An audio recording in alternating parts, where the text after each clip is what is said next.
దేవుని యొక్క వాక్యం వింటున్నటువంటి మనము కూడా చాలా తప్పులు చేస్తూ ఉంటాం. తెలిసి కొన్ని చేస్తాం, తెలియక కొన్ని చేస్తూ ఉంటాం. అయితే చేసినటువంటి తప్పిదములను బట్టి మనం ఏం చేయకూడదంటే ఈ ఆదాము అవ్వల వలె కప్పుకొనే ప్రయత్నం చేయకూడదు.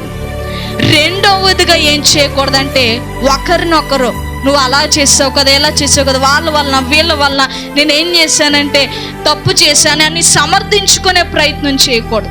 మనం ఏ తప్పిదములు అయితే చేస్తామో, మనం ఏ స్థితిలో అయితే ఉంటామో ఆ స్థితిని బట్టి, అందుకే వాక్యములో ఉంటుంది, అతిక్రమములు దాచిపెట్టువాడు వర్ధిల్లడు, వాటిని ఒప్పుకొని విడిచిపెట్టువాడు ఏమవుతాడంటే కనికరమును పొందుతాడు అని దేవుని యొక్క వాక్యము తెలియజేస్తుంది. ఎన్నో పర్యాయములు దైవజనురాల చేత లేదా ఈ యొక్క ఉపవాస ప్రార్థన లాంటి మీటింగ్ల ద్వారా దేవుడు అనేక పర్యాయములు దేవుడు తన యొక్క వాక్యం ద్వారా మనతో మాట్లాడుతున్నప్పుడు మనము ఎలాగుంటున్నామండి?